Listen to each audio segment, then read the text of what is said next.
everyone. Hi. Welcome to I Am a Promise YouTube channel. My name is Gloria Kaimbe. For those of you who are here for the first time, please don't forget to quickly subscribe on the box down below. It is really important. And for those of you who have been around for quite some time, I really do appreciate you for your likes, your comments, and just your encouragement. I really do see them. Okay. Recently, I did a video where I spoke about the importance of trusting God, trusting God's timing, trusting God's purpose for our lives, God's will for our lives. And today I wanted to speak to us about our promises towards God. What are the promises we make to God in our times of lack? What are the promises we make to God in our times of, in our storms? What are the things that we tell God we are going to do once He delivers us from those cycles, He delivers us from that situation? And I would like to take today's encouragement from the book of Jonah. For those of you that have been in Sunday school, you can share the sentiment with me. I'm sure that you also got to read about this man that was swallowed by a fish. I really don't know up until today what was the size of Jonah. Please do tell me that a fish can swallow him, or what was really the size of that fish, because I would love to know the size of the fish that is able to swallow a human being and still not crush it. That's just how good God is.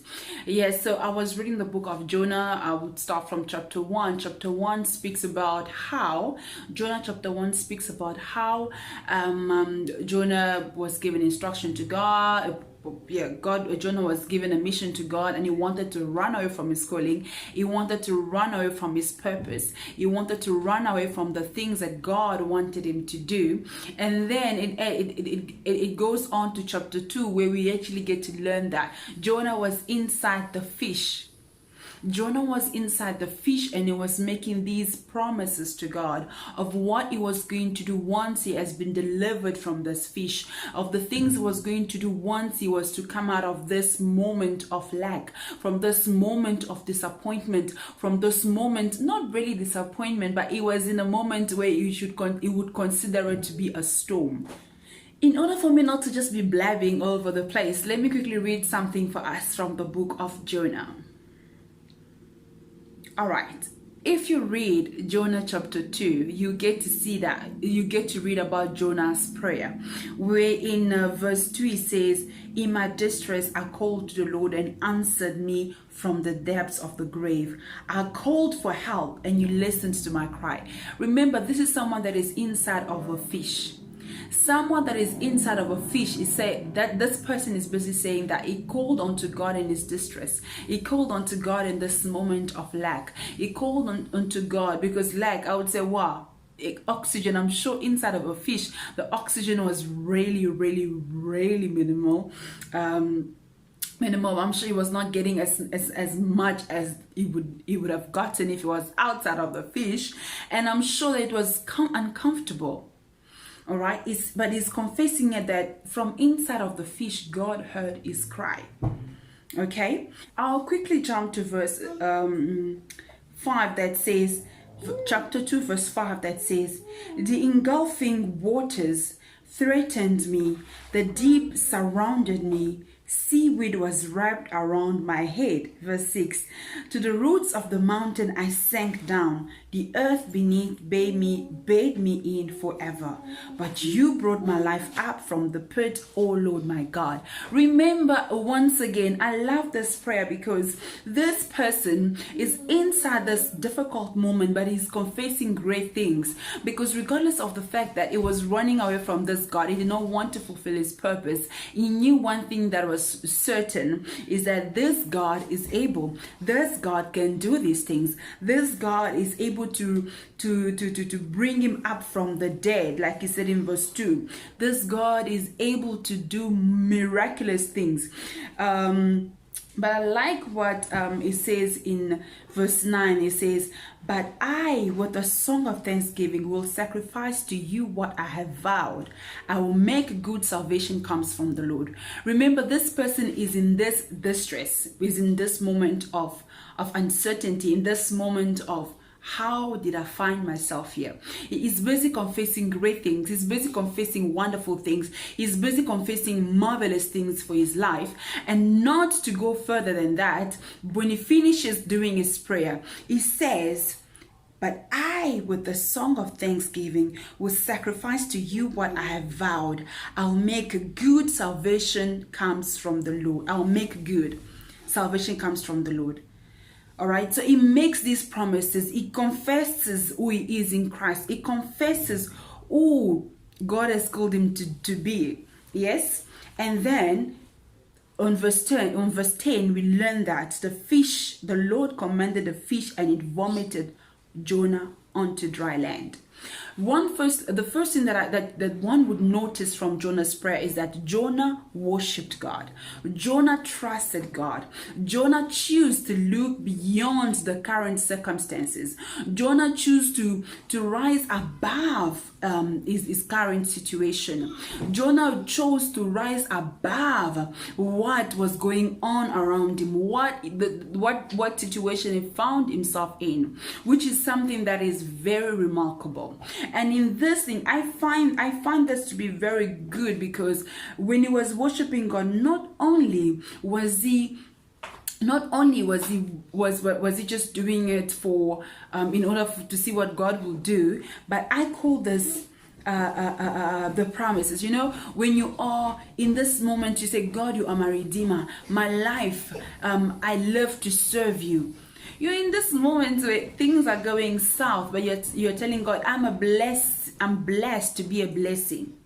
That's a promise. That's a confession. It's not only a confession, but that's what I'm saying, it's also a promise. So here we hear how God has removed him from the grave, how God has been faithful to him, how God has been powerful to him. Okay? How God has been faithful, how God has been powerful.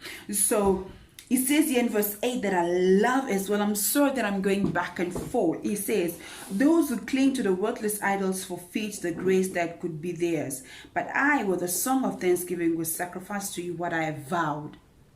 I with thanksgiving will sacrifice what I have vowed. What are the things that you promised to God that you will sacrifice in your hard times? What are the things that you promised to God that, God, if you take me out of this current situation, I am going to do something fantastic with my life. I am going to serve you. I am going to uplift your name. I am going to be an example of your love. How many of us are actually walking according to what we confess? How many of us are actually doing what we promised to God? How many of us are actually fulfilling the purpose that God has for us? How many of us are actually going out and carrying out what we promised we would do for God? Because why am I bringing this up? In verse 3, we get to hear about how Jonah went out and did exactly what was required of him. He did exactly what he promised that he would do in Jonah chapter 2. He confessed, he adored God, he worshipped God, he did A, B, C, D. But when once he got to Nineveh, once the fish had vomited him, once he was out of that storm, once he was out of that situation, he was able, or he had the courage now to go ahead and do what was needed. He had the courage to now go ahead and do what he promised he would do to God, for God. Yes, what he would do for God, he would do in God's presence. And I really like this one. I don't know why I like saying that, because I feel like most of us are so quick to run to God, ask God for A, ask God for B, ask God for C, but we are not able to bring our hand of the bargain. We are not able to do what we promised that we would do. We are not able to surrender ourselves to Him. And one thing that is also very remarkable about all of this is that, number one, I would say that it is very important to write down the things that you are willing, that you want to accomplish once God has blessed you with that, whatever you are asking of Him. What is that thing that you are going to do once God blesses you with that promotion? Are you going to be a blessing to others, or are you going to withhold your financial upliftment for yourself? Once you are praying to God to give your children, once God gives you children, are you going to abandon those children that you have been helping in your moment of want? Are you going to say, well, I have my own now, so I don't need to take care of this child anymore? What are the things that you are going to do once God takes you out of your misery? Once God heals you from that sickness that has been holding you captive, what are the things Gloria is going to do? What are the things that Gloria is going to do with her health? Am I going to serve God the more? Am I going to go out and reach out? Am I going to be living large for Him? Or am I going to be living a selfish life for my own, not worrying about anything that has to do with the ministry of God? If we all look around what's happening in the world, we just finished with the COVID-19. It's not even far, like we haven't even forgotten about it. We already have a lot of things emerging. A lot of things emerging left, right, and center. And I'm sure most of us are praying God's mercy, God's favor, God's grace, God's this, God's that. But are we willing to hold our hand off the stick? Are we willing to do the things we are promising to God in these hard times? Are you taking note of the things that you are asking God in these hard times? I said, number one, we are supposed to write them down so that once we are in our moments of blessings, we can easily go back and say, this is what I promised God. This is what I will do once God blesses me with this thing that I've been praying for, with this academic achievement. Number two, you need to pray for that grace. Pray for the grace. Ask God to grant you the grace to do exactly what you ought to do in your next season. We are all going as long as we are on earth, we are all going to be experiencing things in life that will make us feel like we are on our knees. We are always going to feel, but we need to ask God to give us that grace to still do what we promised Him, what we said we were going to do in our hard times.